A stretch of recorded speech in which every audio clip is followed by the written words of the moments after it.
yang 5 berarti ya, benar. Itu ya, Lilide itu yang apa? Jadi Alismatide, Ariside, Comelinidae, kemudian Singibride dan Lilide. Nah, silahkan absensi dahulu sambil kelompok yang apa? Yang hari ini bertugas untuk apa? Mempresentasikan hasil studi pustakanya selama kemarin. Silahkan dipersiapkan langsung saja di-share PowerPoint-nya ke general sini ya. Silahkan dipersiapkan dan langsung saja nanti moderatornya langsung memimpin jalannya apa diskusi ya. Ini tadi yang pertama kali masuk adalah Rizky Hermawan. Halo Rizky, rajin ya, terima kasih. Oke, silahkan. Kalau yang kesulitan absen nanti dibuat list saja siapa, tapi tentu saja kita cek ya nanti di apa daftar partisipan yang masuk ke MS Team ini. Karena kan kalau MS Team relatif lebih mudah untuk bisa join daripada mungkin lewat apa kalau absensi siap ya. Oke, silahkan. Kelompok berapa sekarang? Kelompok 8 ya? Benar. Iya, Bu, kelompok 8. Oh ya, silahkan.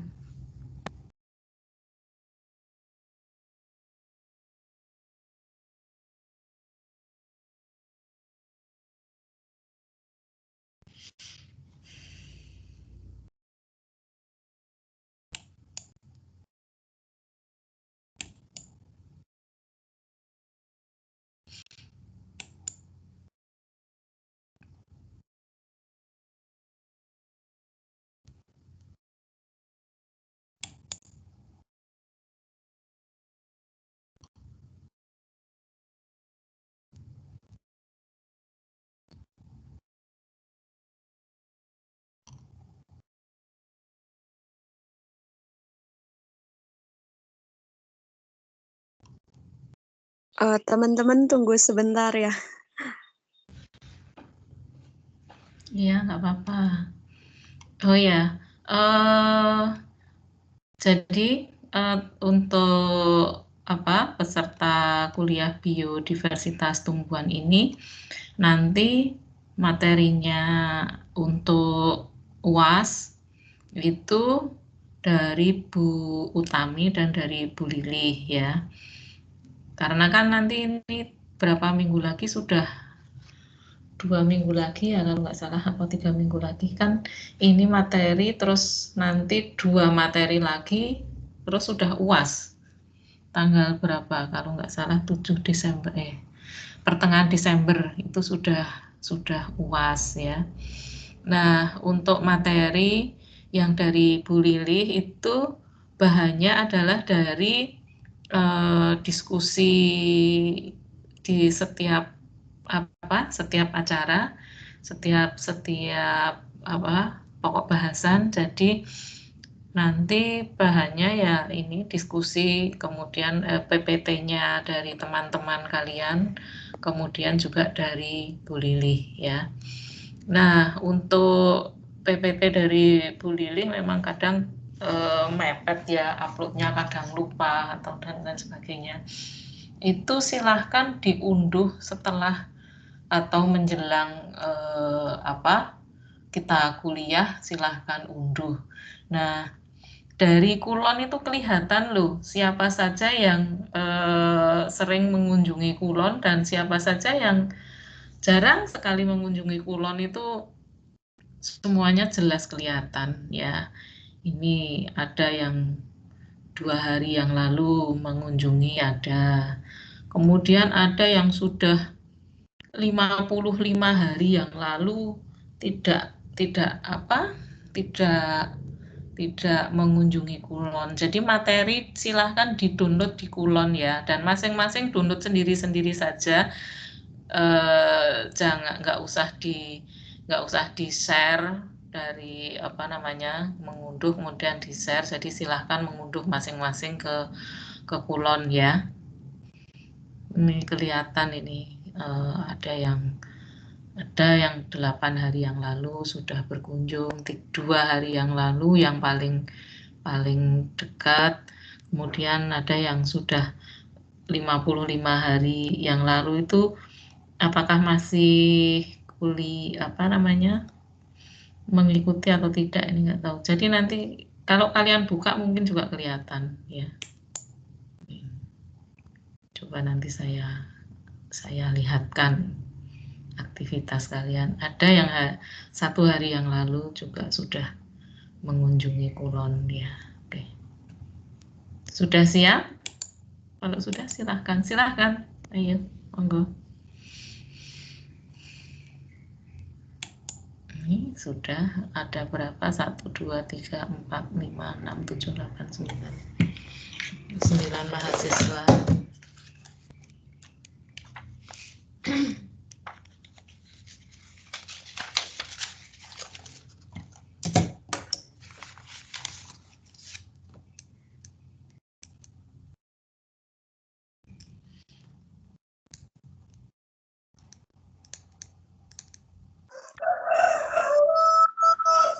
Ibu boleh langsung dimulai kah? Iya, silahkan.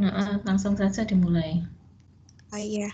Bismillahirrahmanirrahim. Assalamualaikum warahmatullahi wabarakatuh. Yang terhormat Ibu Lili, kemudian teman-teman yang berbahagia. Sebelumnya perkenalkan, kami dari kelompok 8 di sini akan mempresentasikan mengenai Liliopsida. Sebelumnya perkenalkan, nama saya Desi Patmala. Kemudian nanti yang akan menjelaskan itu ada saya sendiri, kemudian ada Aziza, ada Aura, Ardianti, Azra, Chandra, Dina, Dieni, sama Egi. Untuk mempersingkat waktu, langsung saja ya. Dilanjutkan sama Mbak Aziza.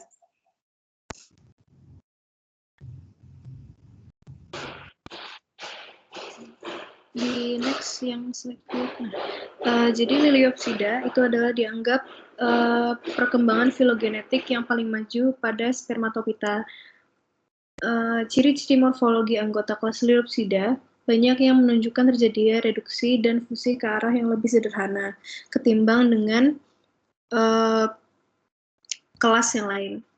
Kemudian kelas Liliopsida terdiri dari 5 subkelas, yaitu Alismatidae, Arecidae, Comelinidae, Zingiberidae, dan Lilidae. Lanjut.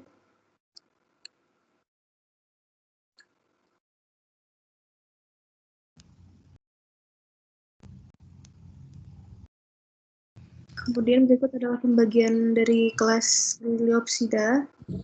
Liliopsida merupakan tumbuhan monokotil yang memiliki biji berkeping satu, terdiri atas 50.000 jenis, dan dikelompokkan menjadi 40 famili. And next.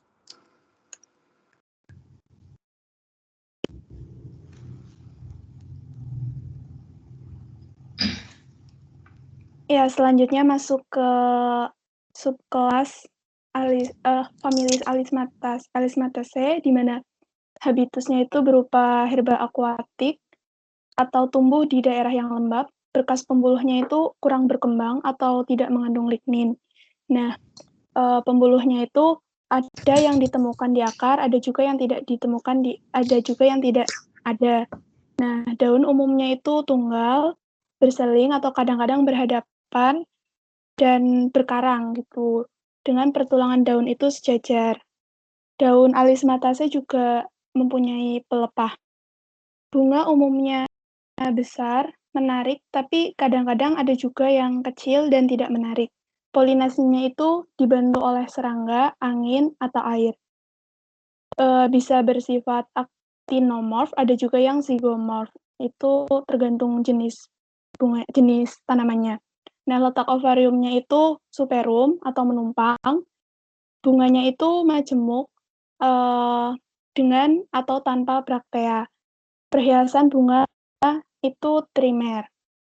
Ovariumnya itu bisa 1 sampai beberapa sehingga ada yang apokarp. Next.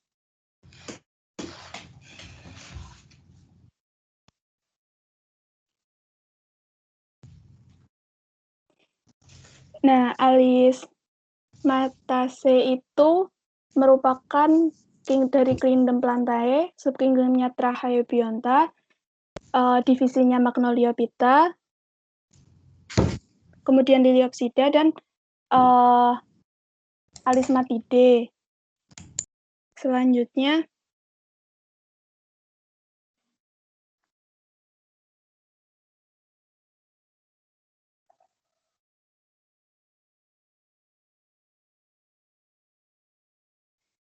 anak kelas Alismatidae ini terdiri dari 4 ordo. Ada Alismatales, Hydrocantarinales, Najadales, dan Turinidales. Nah, dengan 16 famili 500 spesies. Di sini tuh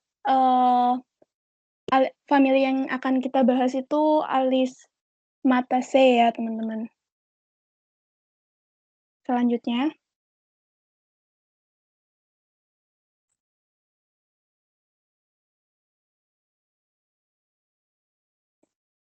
Di mana famili Alismataceae ini merupakan herba akuatik, hidupnya di tempat yang lembab.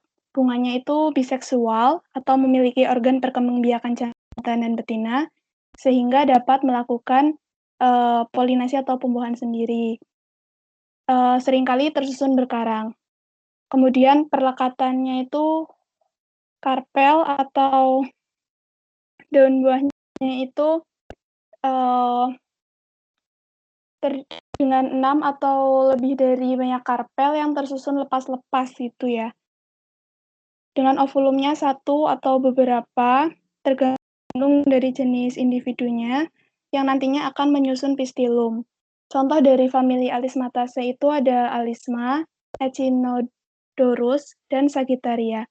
Secara umum manfaat dari famili Alismataceae itu adalah sebagai tanaman hias.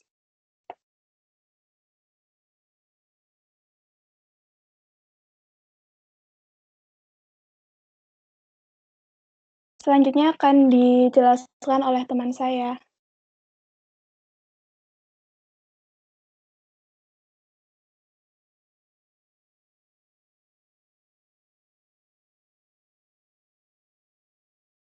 Iya, slide selanjutnya ada contoh dari famili Alismataceae.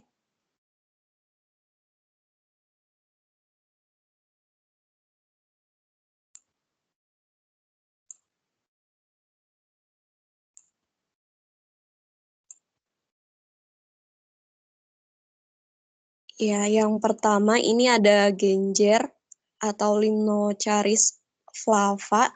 Teman-teman pasti udah nggak asing lagi ya, ini biasanya dijadikan bahan pangan.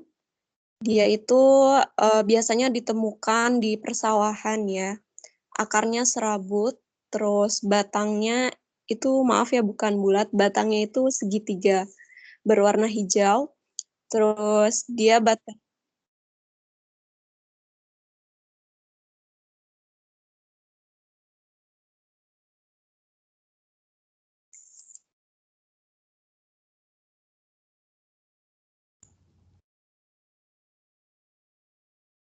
Halo,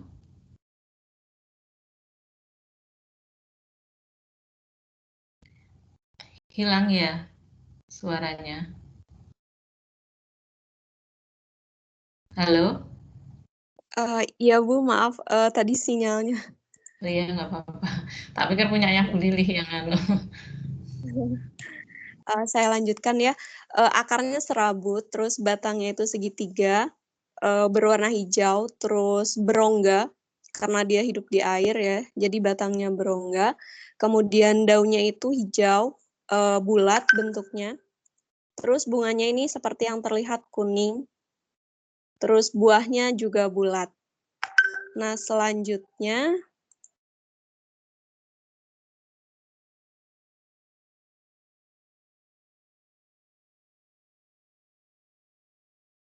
ada pisang air Eropa atau Alisma plantago aquatica. Dia biasanya ini sebagai tanaman hias di perairan dangkal seperti kolam-kolam hias. Akarnya sama, serabut seperti genjer. Terus perbungaannya bercabang, bunganya kecil, berwarna putih atau ungu, mekar pada sore hari. Terus ini biasanya selain digunakan sebagai tanaman hias, dia itu memiliki kandungan alisol B23 asetat, sejenis antioksidan. Dan ini menurut penelitian Kim, itu ternyata bisa digunakan untuk menangkal berbagai kerusakan dalam tubuh. Selanjutnya ada pedang Uruguay.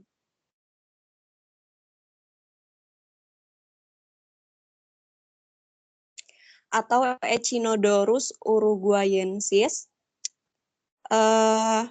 Ini biasanya digunakan sebagai tanaman hias di akuarium atau kolam. Daunnya lanceolat, lonjong, sampai berbentuk pita.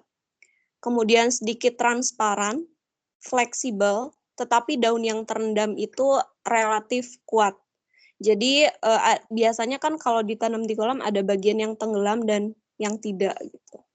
Bilah daunnya menyempit, tangkai bunganya tumbuh tegak atau merayap.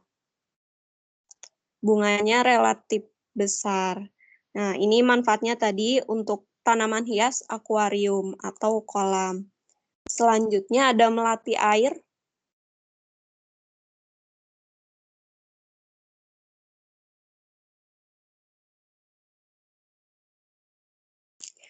Iya, atau Sagittaria saggitifolia. Bunganya berwarna putih, terus benang sarinya kuning. Melati air ini hampir sama dengan melati biasa. Melati air kerap berbunga tak kenal musim dan tidak perlu penanganan khusus. Daunnya kaku, kemudian permukaan dan bagian bawah daun ditumbuhi bulu-bulu kasar.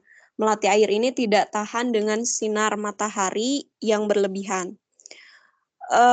Manfaatnya, daun, umbi, batang, dan bijinya itu dia mengandung metabolit yang mana bisa digunakan untuk berbagai obat atau penyakit seperti antidiabetes, antiseptik, dan penyakit kardiovaskular. Bisa dibaca sendiri ya teman-teman. Itu untuk alismatase. Selanjutnya ada arase yang akan dijelaskan oleh teman saya. Terima kasih.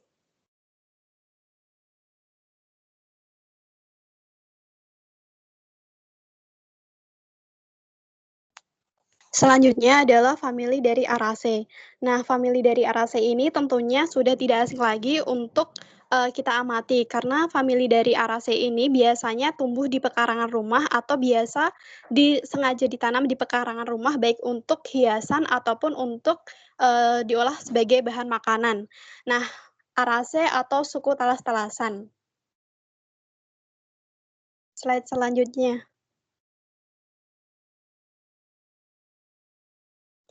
Nah, Araceae ini terdiri dari kurang lebih 110 marga, meliputi 3.200 jenis, dan tersebar terutama di daerah tropis dan subtropis. Marga terbesar dari suku Araceae ini adalah Anthurium dengan jumlah 500 jenis. Kemudian Araceae atau termasuk suku talas-talasan ini mencakup herba terestrial yang hidup di darat, kemudian dapat juga mengapung di perairan atau akuatik, kemudian juga dapat merambat pada pepohonan atau epifit. Slide selanjutnya.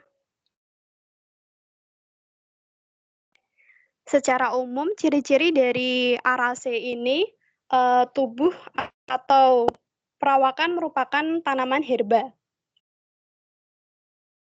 dan memiliki umbi, kemudian juga arah tumbuhnya tegak lurus ke atas, kemudian daun merupakan daun tunggal, yang mana bentuk daun ini merupakan bentuk perisai, yang mana di bagian ujungnya atau berbentuk runcing dan di bagian pangkalnya berbentuk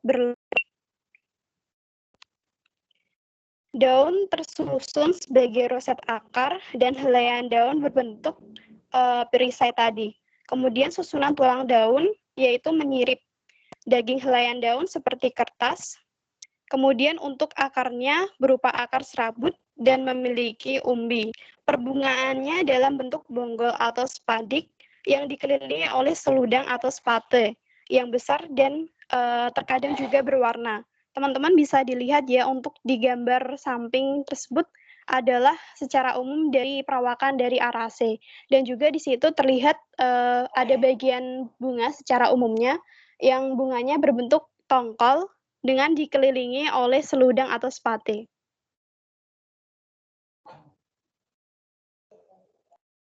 Slide selanjutnya, Men.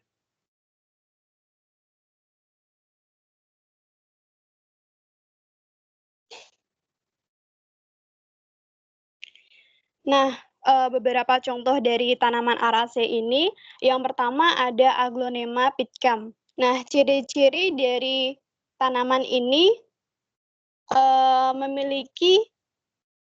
memiliki tinggi mencapai 60 cm kurang lebihnya dan merupakan tumbuhan ternak. Kemudian batang tegak, bulat, berdiameter 0,3 hingga 2 cm. Berwarna hijau tua dengan garis-garis bekas daun yang berwarna keperakan. Kemudian daun berbentuk jorong memanjang dengan ukuran 10 hingga 16 dengan lebar 3,5 hingga 6 cm. Dengan tepi rata, corak berwarna seperti seragam tentara, bisa dilihat ya teman-teman, dan permukaan atas berwarna hijau tua dengan bercak putih tidak beraturan yang tersebar secara acak dan permukaan bawahnya berwarna hijau muda.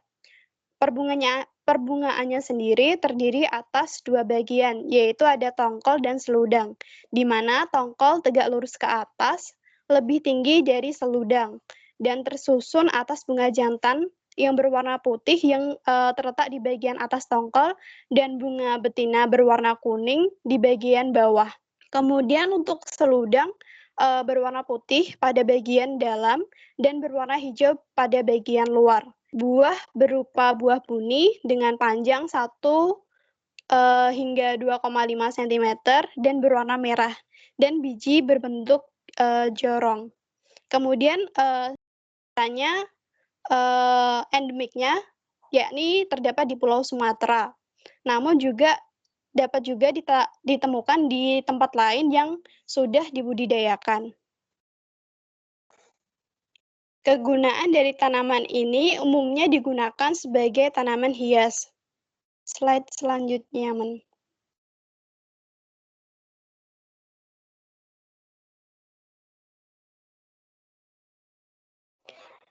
Contoh yang kedua yakni ada Anthurium adrianum.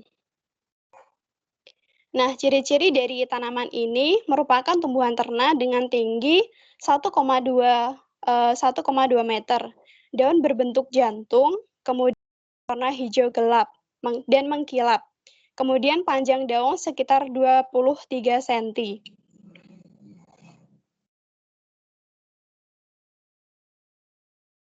Perbungaan 1 hingga 2 secara bersamaan dan menghasilkan bunga setiap tahun. Terdapat seludang yang berbentuk seperti jantung dan berwarna sangat menarik, yakni berwarna merah menyala dan mengkilap. Kemudian tongkolnya berbentuk tegak dan berwarna merah muda keputihan atau kuning, dan terkadang agak putih pada bagian pangkalnya. Kemudian daun berbentuk jantung berwarna hijau gelap mengkilap panjang sekitar 20 cm. Secara umum, kegunaan dari Anthurium adrianum juga digunakan sebagai tanaman hias. Contoh selanjutnya akan dijelaskan oleh Egy.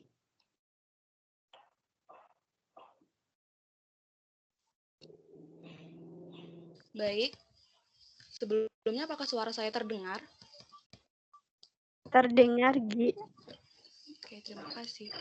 Contoh selanjutnya yakni talas raksasa atau Colacasia gigantea. Tumbuhan ini memiliki ciri-ciri tubuh berbentuk terna dan bisa tumbuh hingga mencapai tinggi 4 meter. Biasanya menghasilkan getah berwarna putih. Batang memiliki diameter sekitar 30 cm dan tumbuh tegak atau menjalar. Daunnya seperti yang terlihat pada gambar, ukurannya besar, bisa mencapai 1,6 meter dan memiliki bentuk bulat telur hingga menjantung. Warnanya hijau dan tepi daunnya bergelombang. Pembungaannya biasanya tersusun dalam tongkol yang berwarna kuning, berjumlah 5-10 berbaris pada bagian poros daun. Daun pada pembungaan biasanya dilindungi oleh seludang yang berwarna hijau kebiruan. Bagian atas tegak berbentuk seperti perahu, seperti pada gambar, dan berwarna putih. Tangkainya berwarna hijau. Buah pada talas raksasa bentuknya membulat dan berwarna kuning muda saat masak. Umumnya, talas raksasa memiliki umbi yang bisa dijadikan sebagai bahan pangan dan juga biasa digunakan sebagai tanaman hias pada kolam. Lanjut, Man.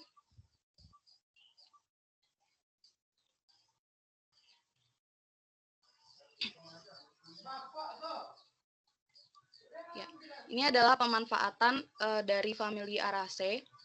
Yang pertama, bisa dijadikan sebagai bahan pangan atau bahan makanan alternatif. Biasanya karena Araceae ini biasanya memiliki umbi. Contohnya adalah tanaman Colacasia esculenta atau talas yang biasa kita makan, bagian tubernya atau bagian batangnya. Kemudian ada juga Amorphophallus peoniloifolius atau swag, dan ada bagian lain yang bisa dimakan seperti rizoma pada Alocasia indica. Next.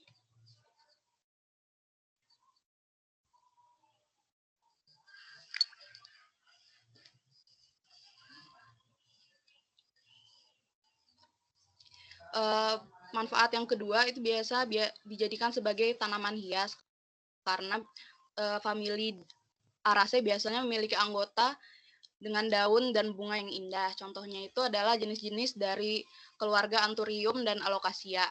Kemudian ada juga Homalonema pendula, terus Sri Rejeki, dan Caladium bicolor.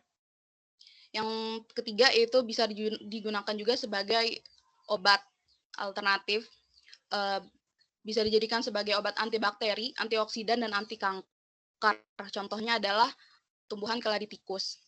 Kemudian jenis-jenis lain yang selain bisa dijadikan obat dan hiasan serta makanan, itu juga bisa dijadikan parfum karena dia mengandung minyak atsiri, yaitu contohnya Acorus calamus. Next.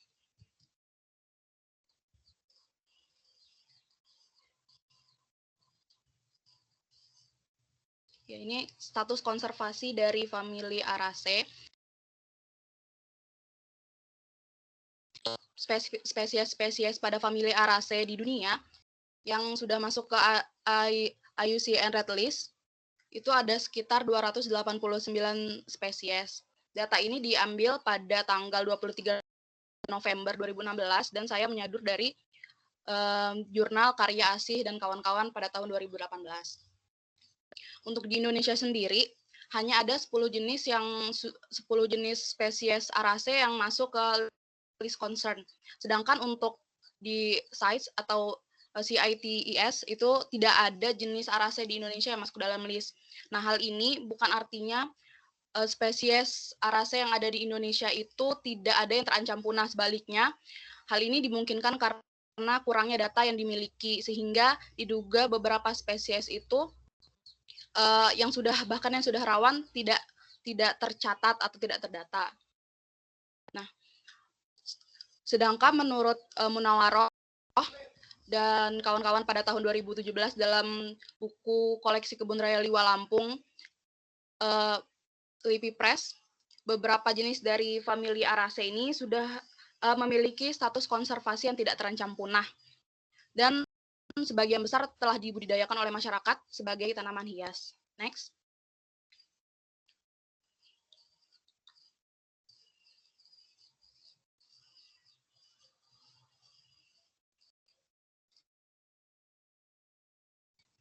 Ini adalah beberapa jenis yang terdata dari Kebun Raya Liwa Lampung Barat.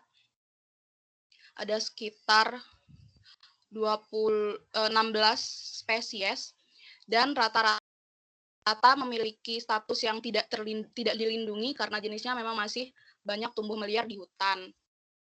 Dan populasi ini juga masih cukup melimpah dan banyak dibudidayakan oleh masyarakat. Contohnya itu adalah Aglonema pictum atau biasa disebut Sri Rezeki dan Keladi Keris. Next.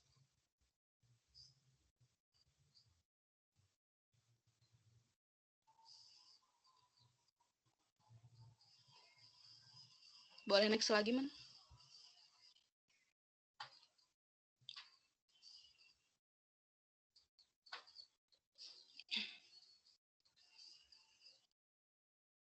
Ya, sedangkan ini adalah data yang diambil dari penelitian Rukaya dan kawan-kawan pada tahun 2014 dalam buku 50 jenis tanaman langka yang ada di Indonesia.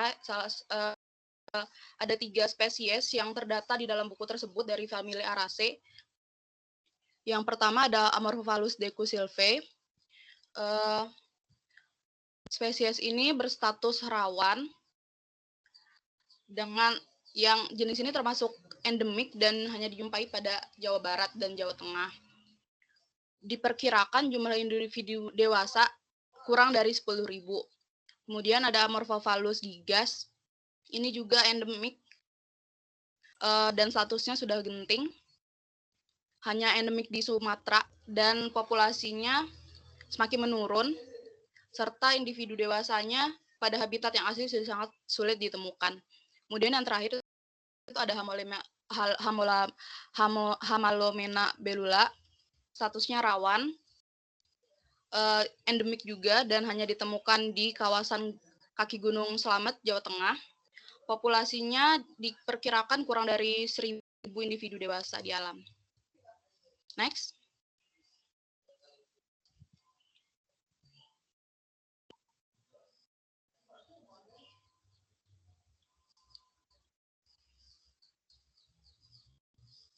Ya, ini adalah jenis-jenis Araceae yang telah dikonservasi secara ex situ di Kebun Raya Liwa.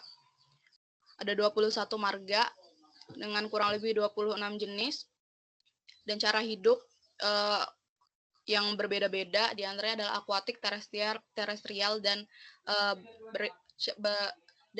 bertahan hidup dengan cara epifit. Sebenarnya ada data lain, tapi belum sempat dimasukkan ke dalam PPT kemarin itu. Kita menemukan bahwa di Kalimantan juga sudah melakukan konservasi secara ex situ. Next.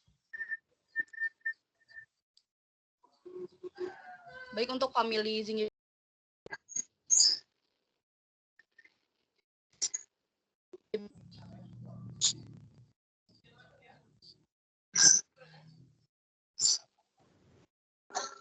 selanjutnya yaitu famili Zingiberraceae. Famili Zingiberraceae ini di Indonesia sendiri dikenal dengan famili jahe-jahean yang manfaat umumnya yaitu sebagai obat dan juga sebagai bumbu masakan. Lanjut, Man.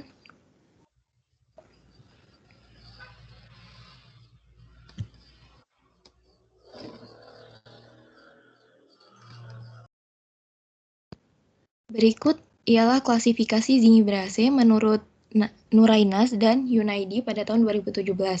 Zingiberraceae ini berasal dari divisi Spermatophyta dengan subdivisi Angiospermae, kelasnya Monocotyledon, Ordo Zingiberales, famili Zingiberaceae, memiliki genus lebih dari 40 genera dan spesiesnya lebih dari 1.200 spesies. Lanjut, Man.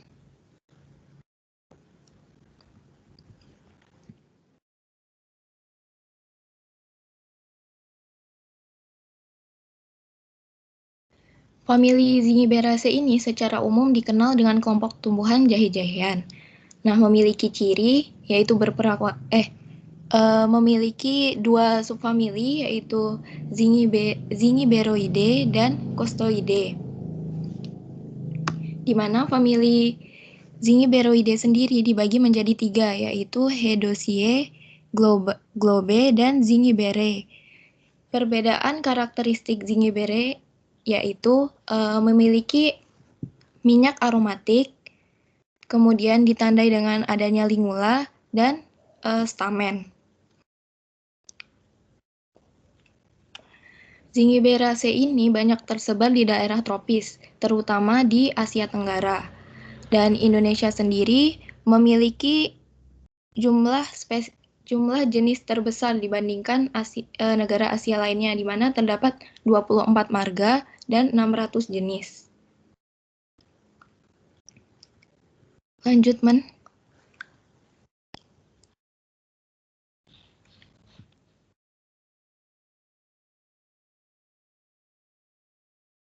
Ciri-ciri dari Zingiberaceae yaitu berperawakan herba dengan limpang yang mengandung minyak, dapat menguap dan berbau aromatik.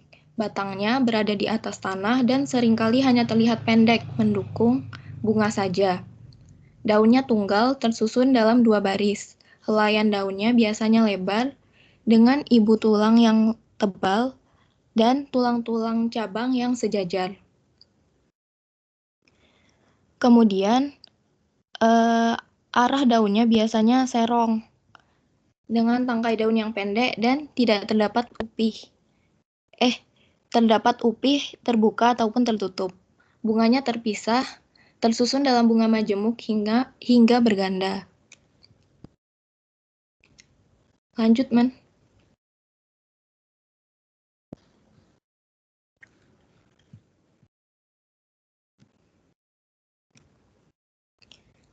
Contoh spesies dari famili Zingiberaceae ini yaitu pertama ada kunyit atau Curcuma longa. Kunyit ini berasal dari genus Curcuma yang merupakan genus yang paling banyak ditemui anggotanya pada famili Zingiberaceae. Ciri-cirinya yaitu berperawakan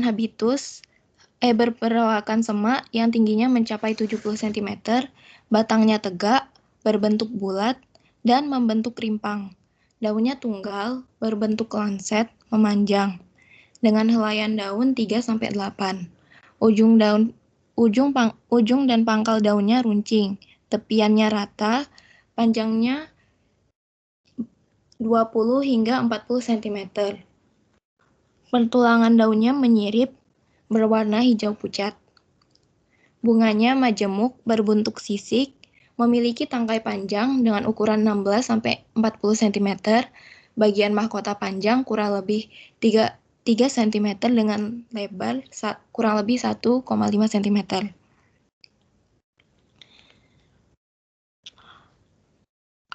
Akar dari spesies ini yaitu serabut, berwarna coklat muda. Memiliki kandungan zat kurkumoid, minyak atsiri, arabinosa, fruktosa, glukosa, pati, tanin, dan juga damar, serta mineral yang terdiri dari magnesium, besi, mangan, kalsium, natrium, kalium, timbal, seng, kobalt, aluminium, dan juga bismut. Manfaat dari jenis ini yaitu umumnya digunakan sebagai obat atau jamu-jamuan. Untuk antikoagulan, anti-endemik, menurunkan tekanan darah, obat malaria, obat cacing, obat sakit perut, dan juga dapat membantu mengobati keseleo, memar, rematik. Lanjut, Man.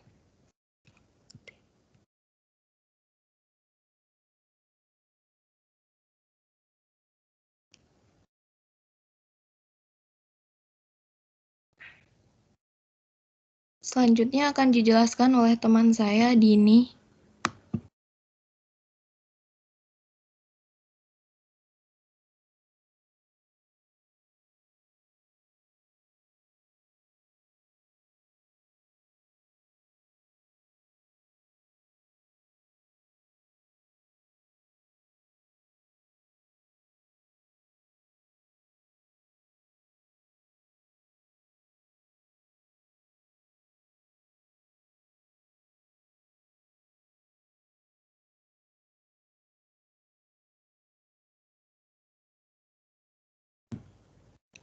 Ya, mohon maaf karena Dini ada gangguan sinyal, jadi akan saya lanjutkan. Yang famili selanjutnya yaitu Alpina malakensis atau lengkuas Malaka. Spesies ini berasal dari genus Alpinia dengan ciri-ciri herba berumpun dengan tinggi 3-4 meter, pelepah tipis, beralur, pangkal berambut, pangkal dan ujung berambut, tangkai daun berleku, perbungaannya pada terminalis, yaitu dengan rakis berwarna hijau muda, berambut panjang, jumlah bunganya 50-55, dengan 5-6 bunga mekar bersamaan.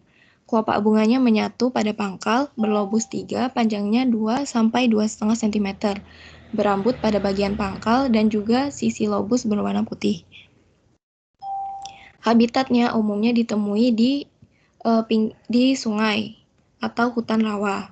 Kegunaan dari spesies ini umumnya digunakan sebagai obat bisul, obat luka, dan juga buahnya dapat digunakan untuk dikonsumsi secara langsung. Lanjut, Man.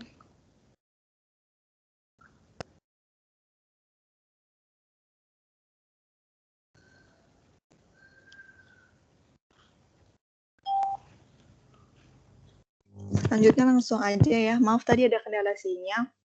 Ini ada Zingiber sp atau jahe. Ciri-cirinya itu herbanya terestrial, berumpun, tinggi batang 2-3 meter.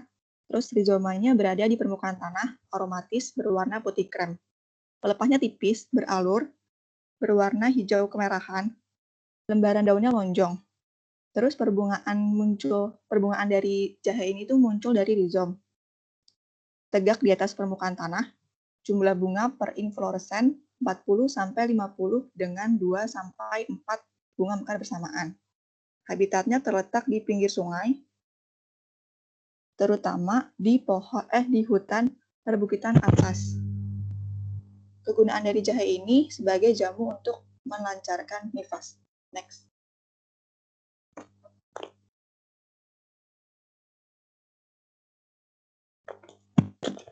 Berikut merupakan pemanfaatan secara umum dari zingiberase. Yang pertama sebagai bahan obat, contohnya ada Curcuma zedoaria, Curcuma santoriza, Alpinia galanga, Zingiber officinal. Untuk sebagai bahan pangan, ini contohnya ada Alpinia galanga, Curcuma domestica, Zingiber officinal, Alpinia purpurata, dan Amomum cardamomum. Next.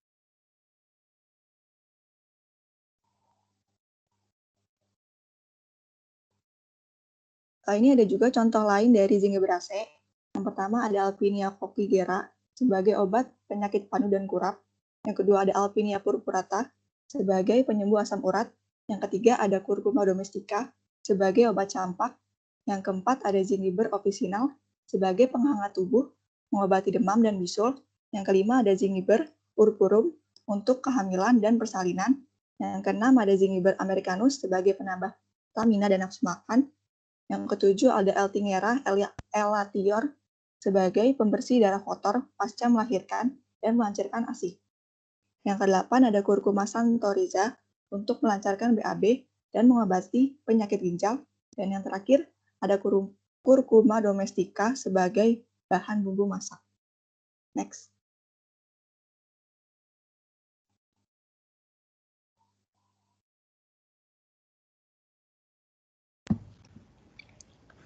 Selanjutnya yaitu status konservasi dari famili Zingiberaceae. Berikut merupakan spesies famili Zingiberaceae yang ditemukan di cagar alam Rimbo Panti pada penelitian yang dilakukan oleh Nurainas di tahun 2007. Berdasarkan penelitian ini didapatkan hasil bahwa di cagar alam Rimbo terdapat 17 spesies Zingiberaceae yang ditemukan, yakni di mana Amomum merupakan jenis yang paling banyak ditemukan, yakni sebanyak 4 jenis, diikuti dengan Globa dan Horntedia masing-masing 3 jenis, sedangkan Alpinia, Geocaris, Zingiber hanya ditemukan masing-masing 1 jenis.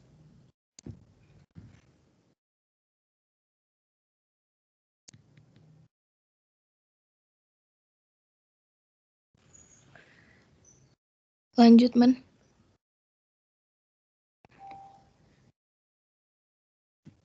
Zingiberaceae sendiri sebenarnya masih di Indonesia tidak langka, namun terdapat beberapa jenis spesies yang keberadaannya sudah mulai langka.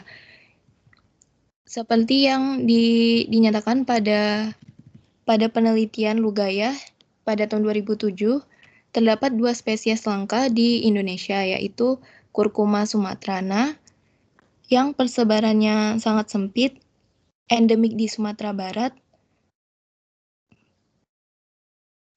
dan Zingibel lorzingi valeton yang persebarannya endemik di Sumatera Utara. Data dari spesimen herbarium dan hasil eksplorasi jenis ini hanya ditemukan di Gunung Lauser dan Sibolangit. Pelestariannya sudah dilakukan secara ex situ, yaitu di Kebun Raya Bogor, namun baru ada 1 rumpun yang tumbuh. Lanjut, Men.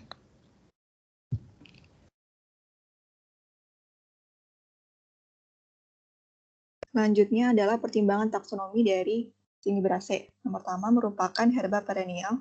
Yang kedua, rizom mengandung minyak berbau aromatis. Dan yang terakhir, karakter morfologi umum untuk mengidentifikasi suku Zingiberaceae antara lain keberadaan lingula, susunan perhiasan bunga, dan staminodium. Boleh di next.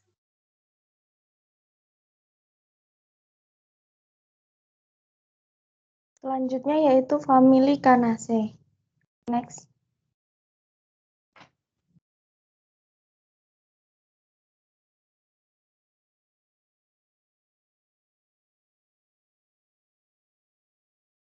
Famili ini memiliki klasifikasi menurut USDA tahun 2020 yaitu termasuk Kingdom Plantae, Subkingdom Tracheobionta, Superdivisi Magnoliophyta, Divisi Magnoliopsida, Kelas Liliopsida, Subkelas Zingiberidae, Ordo Zingiberales, dan famili Canaceae.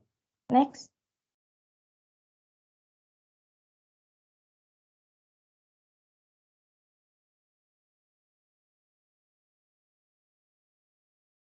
Famili Canaceae ini merupakan ternak besar perennial dalam tanah mempunyai rimpang yang tebal seperti umbi. Pada famili ini hanya memiliki 1 genus saja, yaitu Cana. Famili ini memiliki kurang lebih 50 spesies di dunia. Organ utama dari tanaman Cana ini terdiri dari rimpang, batang semu, daun, bunga, buah, dan biji.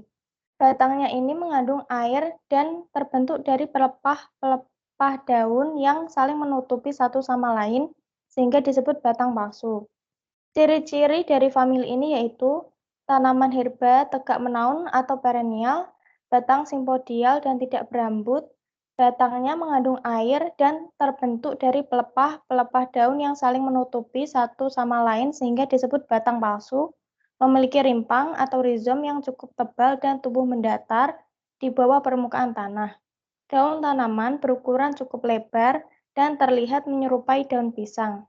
Bunga majemuk tak terbatas dengan tipe bunga bulir atau spika atau tandan atau racemus.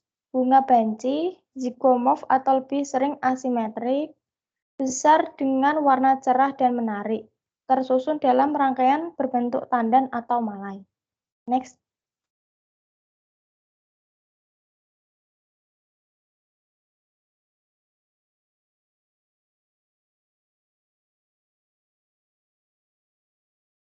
Salah satu contoh dari famili Canaceae yaitu Cana indica, di mana klasifikasi menurut USDA 2020 yaitu termasuk kingdom Plantae, subkingdom Tracheobionta, superdivisi Magnoliophyta, divisi Magnoliopsida, kelas Liliopsida, subkelas Zingiberidae, ordo Zingiberales, famili Canaceae, genus Cana, dan spesies Cana indica.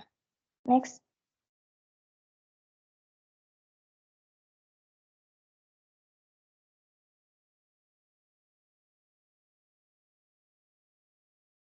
Cana indica ini memiliki morfologi yaitu pada rimpang terdapat sisi yang sebenarnya merupakan daun. Pelepah daun bertumpuk membentuk batang semu berwarna hijau keunguan dan hijau muda. Bunga kecil dengan 3 kelopak berwarna oranye, kemerahan hingga merah tua. Bunga mempunyai 3 ruang dengan permukaan buah berbenjol-benjol. Manfaat dari tanaman ini yaitu menjadi sumber pangan, menjadi bahan baku industri, dan sebagai tanaman hias. Next.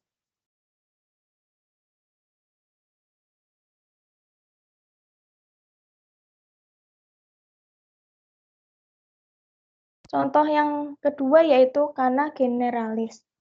Menurut klasifikasi USDA tahun 2020 yaitu termasuk kingdom Plantae, subkingdom Tracheobionta, superdivisi Magnoliophyta, divisi Magnoliopsida, kelas Liliopsida, subkelas Zingiberidae, ordo Zingiberales, famili Canaceae, genus Cana, dan spesies Cana generalis. Next.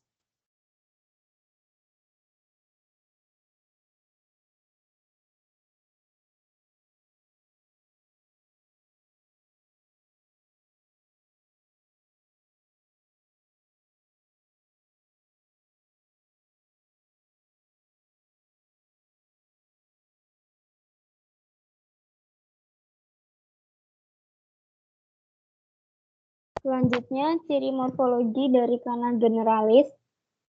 Bunga berukuran besar dengan stamen berwarna jingga, tangkai bunga berwarna keunguan. Daun berwarna hijau dengan garis kuning, pelepah berwarna merah, tepi daun berwarna merah, tulang daun mencapai ujung daun. Untuk batang, memiliki batang semu berwarna hijau muda dengan corak kuning dan ruas berwarna merah. Buahnya berwarna merah dengan biji kecoklatan. Manfaat dari spesies ini adalah sebagai tanaman hias. Lanjut.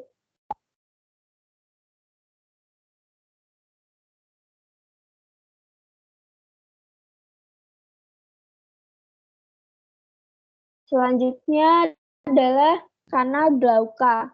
Klasifikasi menurut USDA tahun 2020 termasuk kingdom Plantae, subkingdom Tracheobionta, superdivision Magnoliophyta, division Magnoliopsida, kelas Liliopsida, subkelas Zingiberidae, ordo Zingiberales, famili Canaceae, genus Cana, spesies Cana glauca.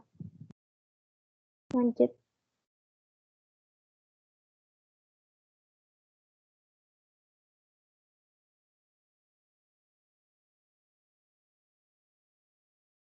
Morfologi dari Cana glauca. Daun berbentuk ovalis memanjang, ujung daun akutus, panjang daun akutus, permukaan adaksial dan abaksial daun berwarna hijau tanpa corak. Tepi daun tidak berwarna atau transparan. Batang semu berwarna hijau muda. Rimpang tidak terlalu tebal dengan permukaan berwarna kuning kecoklatan. Bunga memiliki braktea berwarna hijau muda, brakteola berwarna hijau muda transparan, stamen steril dan stamen fertil memiliki bentuk seperti sudip dengan tepi rata berwarna merah muda. Spesies ini memiliki manfaat sebagai tanaman hias. Lanjut.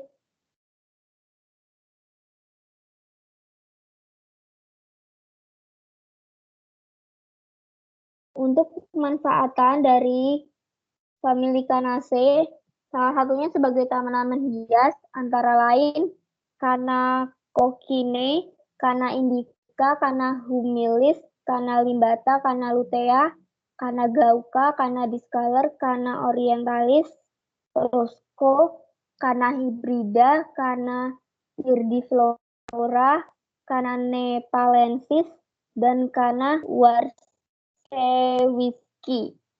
Dan sebagai bahan pangan yaitu Canna edulis atau ganyong.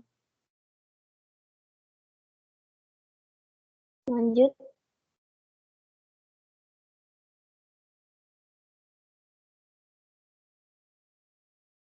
Untuk permasalahan dari famili Canna, yaitu yang pertama Canna coquina, itu merupakan sinonim dari Canna indica.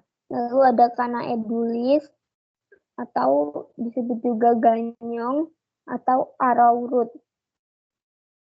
Lalu ada Canna flaccida, Canna generalis, itu merupakan persilangan antara Canna glauca dan Canna indica. Disebut juga Canna lili. Lalu ada Canna glauca dan Canna indica, disebut juga bunga Canna, bunga tasbih, ganyong hutan.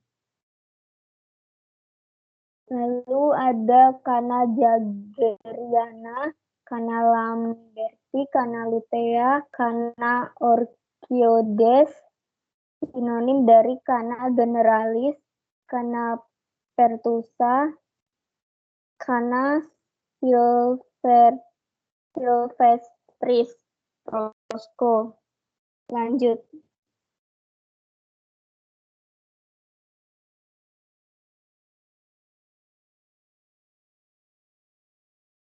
Untuk status konservasi dari famili Canaceae, berdasarkan yang sudah kami cari dari IUCN Research, itu tidak ditemukan spesies dari famili Canaceae. Tapi dalam beberapa jurnal, hanya Canna indica yang dikonservasi di beberapa hutan lindung dan taman nasional di Indonesia.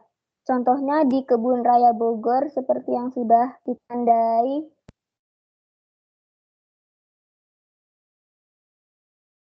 Lanjut.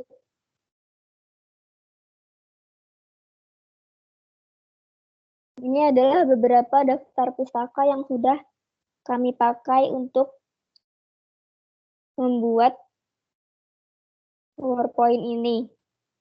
Lanjut.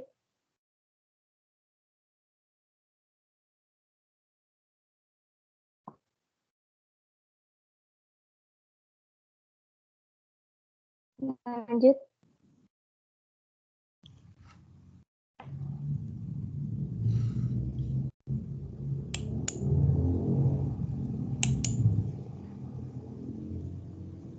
Sekian dari presentasi kelompok kami. Mungkin ada pertanyaan atau tanggapan dari teman-teman dan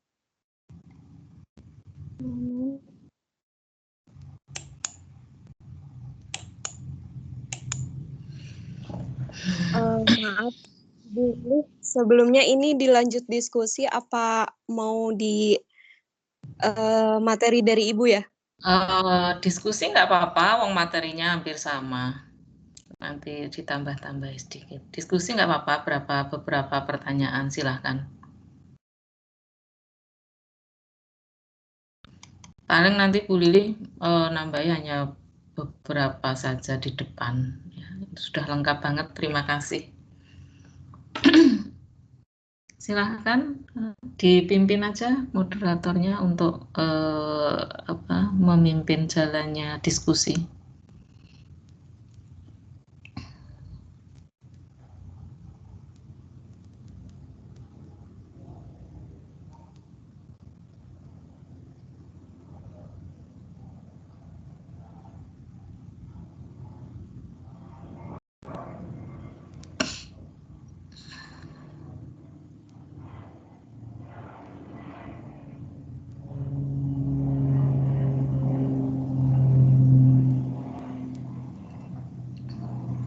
Halo, ada yang bertanya? Silahkan. Bukan bertanya, mendiskusikan tadi yang sudah dipaparkan kelompok berapa? Kelompok 7 atau kelompok 8?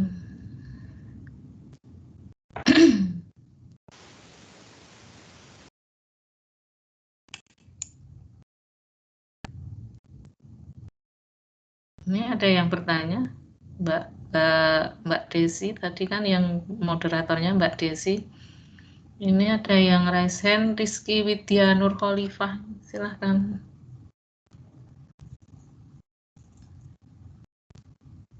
Baik, saya Rizky Widya izin bertanya. Tumbuhan yang hidup di air itu kan biasanya dijadikan indikator kualitas air. Nah, pisang air Eropa itu juga bisa dijadikan indikator kualitas air ya? Kalau bisa, mekanisme dia jadi indikator kualitas air itu bagaimana? Bisa tolong dijelaskan? Terima kasih.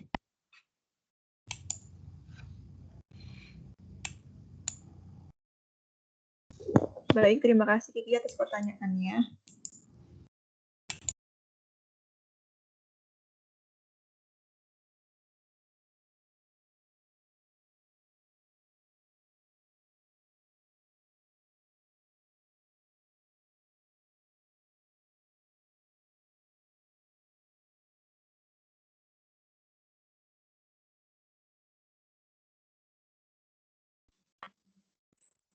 Untuk Andika, silahkan sambil bertanya.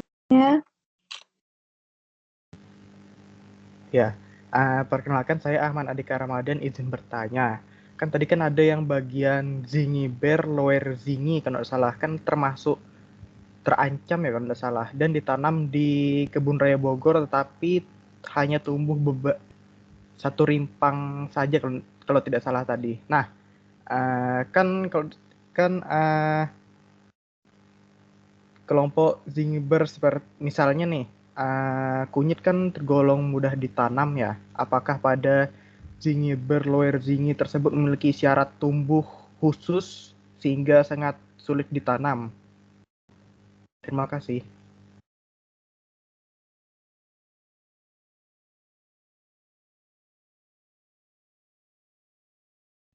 Baik, terima kasih Andika atas pertanyaannya. Ada lagi yang ingin bertanya?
Sepertinya sudah tidak ada lagi yang ingin bertanya.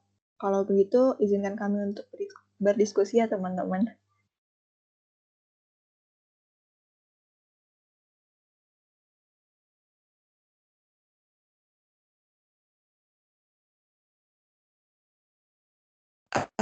Permisi, sebelumnya saya Desi izin menjawab pertanyaan dari Kiki ya. Tumbuhan yang hidup di air biasanya jadi indikator kualitas air.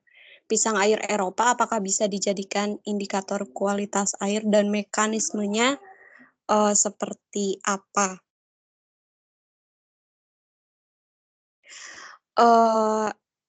Untuk Alismatase ini sebenarnya saya kurang paham juga ya.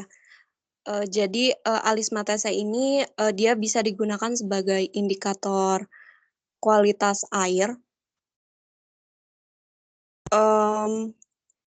Khususnya untuk nitrogen dan fosfor, kemudian terverifikasi. Jadi menurut saya ini berdasarkan jurnal yang saya baca ini, apabila dia produksi pertumbuhannya sangat banyak, jumlahnya sangat banyak di suatu perairan, itu bisa menandakan bahwa adanya mungkin kandungan fosfor yang berlebihan, seperti itu. Kemudian untuk Sagittaria cuneata, khusus untuk Sagittaria cuneata ini, dia apabila kandungan fosfor di perairan tersebut itu tinggi,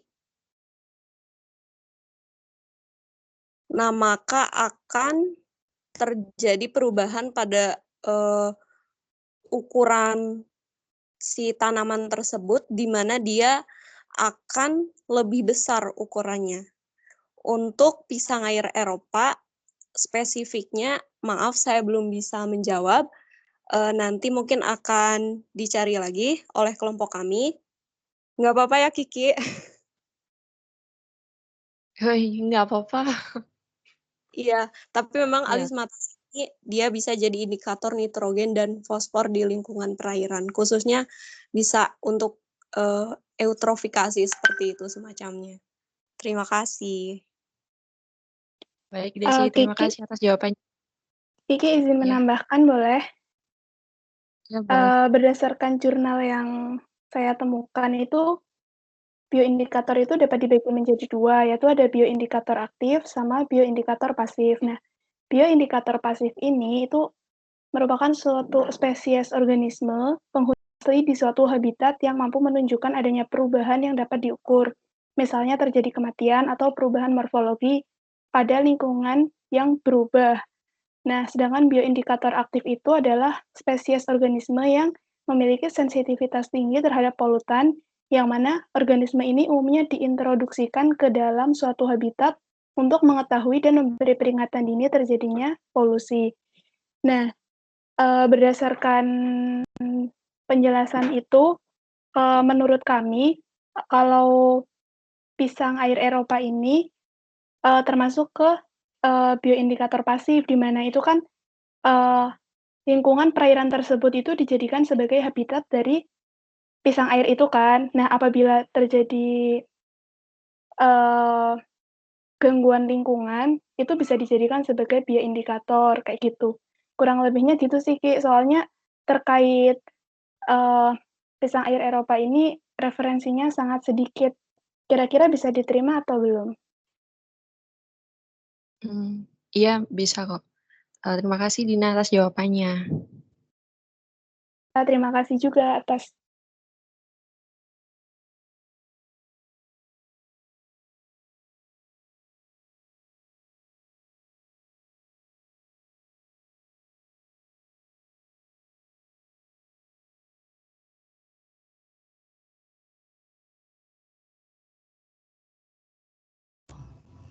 Terus masih ada apa satu tadi yang pertanyaan yang satunya apa ya?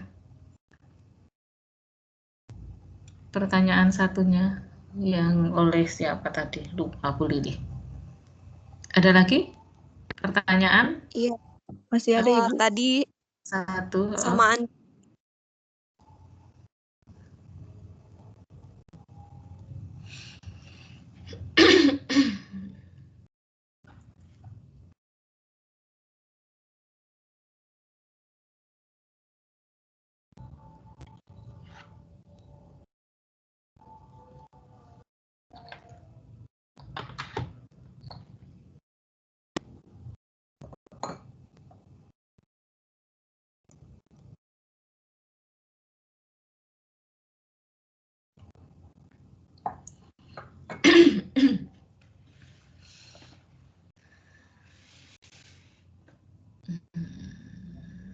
Apa ya tadi pertanyaannya? Kok lupa Bu Lili? Pertanyaan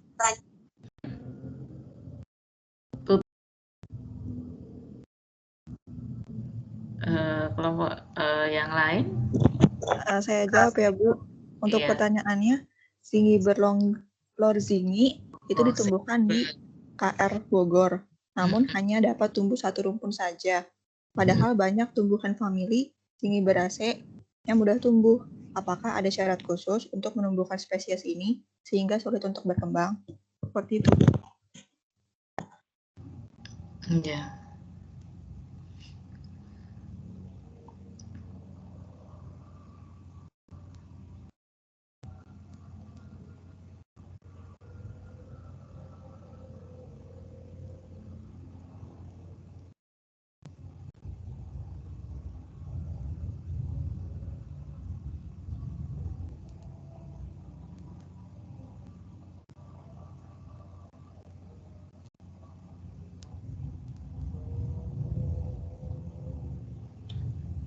Ya, memang setiap tanaman kan mempunyai kebutuhan yang berbeda-beda ya.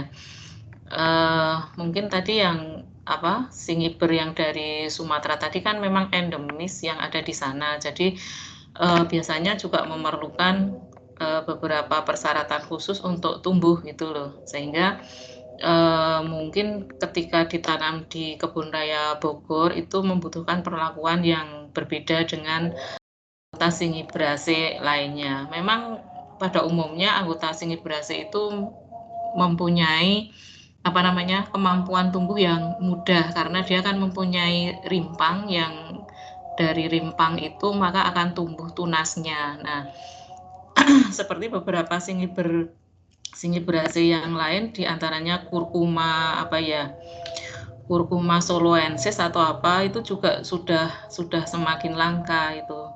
Nah, kalau yang Curcuma domestica itu memang mudah karena juga kebetulan itu memang digunakan oleh sebagian besar masyarakat Indonesia untuk kebutuhan jamu ya. Jadi memang ketika ada banyak kebutuhan maka juga banyak ditanam, itu juga berdampak ya. Nah, mungkin yang Singiber lozingeri tadi ya itu merupakan Singiber yang jarang digunakan oleh masyarakat dan mungkin hanya ditemukan di beberapa hutan yang ada di Sumatera, sehingga juga keberadaannya belum dibudidayakan gitu ya. Silahkan ditambahi kalau ada yang sudah mendapatkan pustakanya.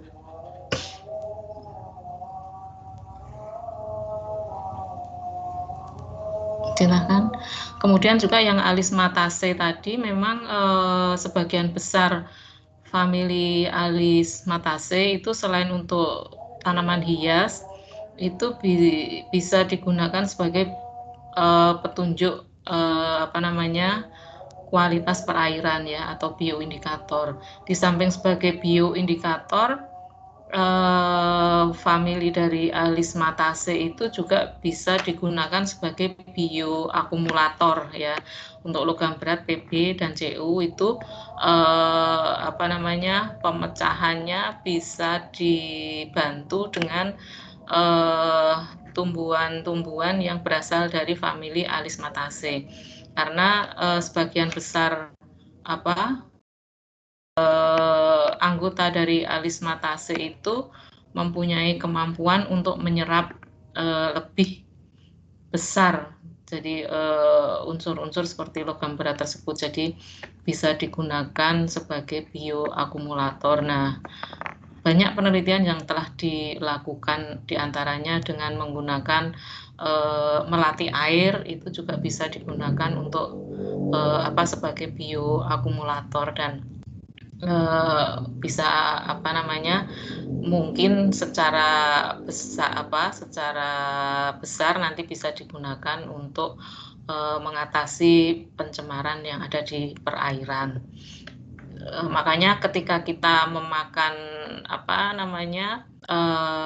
tumbuhan-tumbuhan air seperti genjer dan lain sebagainya itu kita harus hati-hati ya, karena dia mempunyai kemampuan untuk menyerap dia sebagai bioakumulator itu ya. Ini itu mungkin. Kemudian masih ada yang mau ditambahkan? Izin masuk Ibu, ini baru aja nemu terkait silakan. Zingy Berlorzingy itu statusnya itu kan memang rawan karena persebarannya itu hanya meliputi luasan sekitar 1.200 meter persegi di 6 lokasi sepanjang Bukit Barisan antara Katambe dan Cibolangit. Jadi memang faktor utamanya tuh karena tempat pertumbuhannya itu yang terbatas. Tumbuhan ya. ini tuh hanya dapat tumbuh di lembah dengan naungan agak basah pada ketinggian antara 200 sampai 400 meter di atas permukaan laut di Sumatera Utara. Jadi dari referensi yang kami baca ini memang ada keterangan khusus di mana tumbuhan jenis ini itu hanya bisa ditemukan di daerah Sumatera Utara. Mungkin itu yang menyebabkan juga sulitnya budidaya itu karena kan tindakan yang telah dilakukan itu kan yang pelestarian ex situ di Kebun Raya Bogor, tapi itu baru hanya ada 1 rumpun, itu karena populasinya yang memang sedikit dari asal mulanya itu, sama persebarannya yang terbatas. Nah, persebaran yang sempit ini seperti yang sudah dijelaskan tadi, karena sangat sempit dan endemik hanya di Sumatera Utara. Begitu Ibu. Dan Andika yang bertanya. Terima kasih sekali informasinya. Memang Indonesia itu kaya dengan tumbuhan endemik, dan yang endemik itu pun sudah sudah sangat ya, beberapa tanaman yang seperti itu. Jadi memang membutuhkan hal yang khusus. Nah, tumbuhan-tumbuhan yang bertipe seperti itu maka harus dilakukan konservasi yang tidak hanya secara ex situ saja, akan tetapi juga mungkin perlu dilakukan dengan sentuhan bioteknologi sehingga nanti bisa diperbanyak lagi, kemudian dibuat rekayasa lingkungan sehingga bisa tumbuhan itu tetap bisa lestari, karena kan kita tidak tahu manfaat apa dari tumbuhan itu sekarang ini, yang mungkin saja tumbuhan tersebut akan bermanfaat yang sangat penting di masa yang akan datang. Nah, salah satu contohnya itu tadi Zingy Ber yang ada di Sumatera Utara tersebut, sehingga mungkin dengan kultur jaringan ataupun dengan bioteknologi apalagi yang bisa digunakan untuk melestarikan tumbuhan-tumbuhan tersebut sehingga tetap ada. Nah, otomatis juga kalau hal seperti itu maka variasi genetik dari tumbuhan-tumbuhan tersebut perlu dilakukan penelitian bagaimana variasi genetiknya sehingga itu bisa digunakan untuk membuat status dari tumbuhan tersebut, ya. Dan itu juga sangat bermanfaat untuk kebijakan di dalam mengambil keputusan dalam konservasi berbagai tumbuhan yang lainnya, ya itu. Nah, terima kasih sekali untuk kelompok 8. Presentasinya sudah bagus sekali, sudah lengkap sekali, dan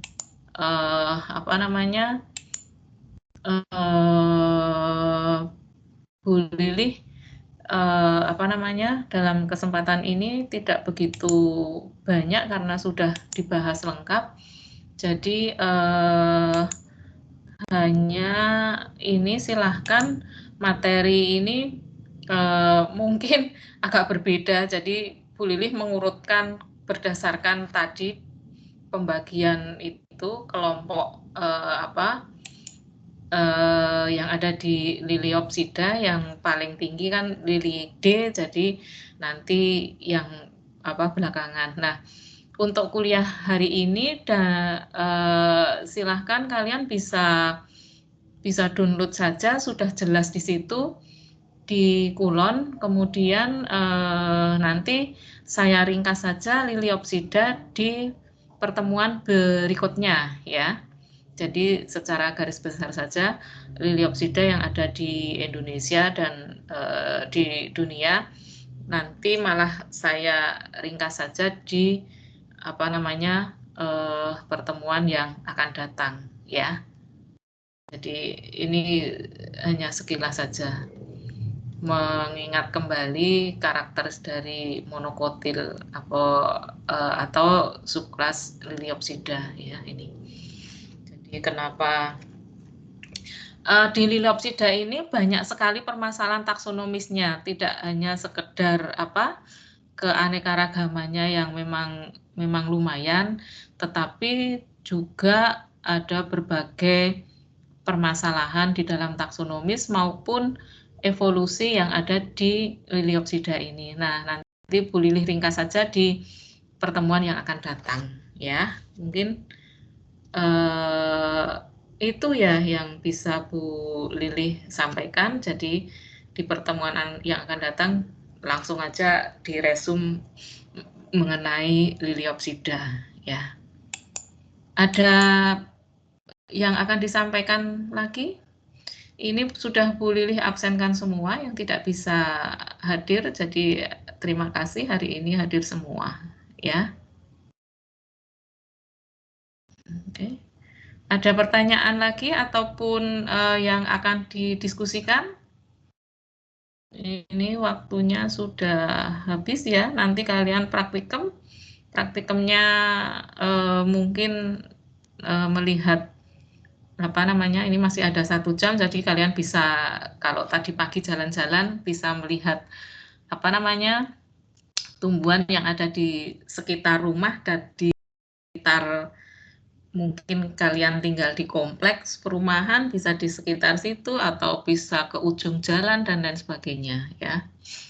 Kemudian nanti bisa didiskusikan dengan kelompok dan asisten ya.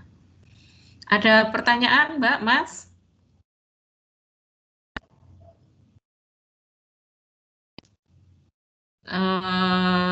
Sementara belum ada? Belum, Bu. Belum ada, Ibu. Ya udah, nanti kita bahas di minggu depan ya. Minggu depan berarti yang diskusi itu mengenai Orchidase, kemudian Liliaceae, kemudian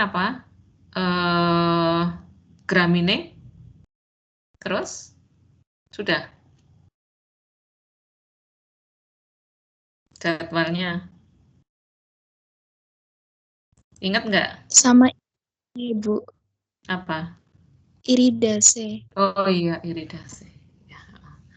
Iridaceae, Liliaceae, Gramineae, yang satu? Orchidaceae. Orchidaceae. Nah, memang itu semua tumbuhan yang khas ya, jadi mereka mempunyai karakteristik yang unik-unik ya. Nanti kita bicarakan Canaceae, Zingiberaceae itu sangat dekat hubungannya, kenapa dan lain sebagainya. Oke, jika tidak ada pertanyaan atau yang kita diskusikan, mungkin hari ini kita cukupkan sekian dulu. Terima kasih atas perhatiannya, mohon maaf atas segala kekurangannya. Semoga kita senantiasa diberikan kesehatan dan kita selalu berdoa semoga semester depan kita sudah bisa tatap muka lagi karena kita rasanya sudah kepengen ketemu ya. Iya, Bu. Iya, oke, kita tutup saja. Assalamualaikum warahmatullahi wabarakatuh. Waalaikumsalam warahmatullahi wabarakatuh. Terima kasih, Bu. Terima kasih kembali. Terima kasih, Bu.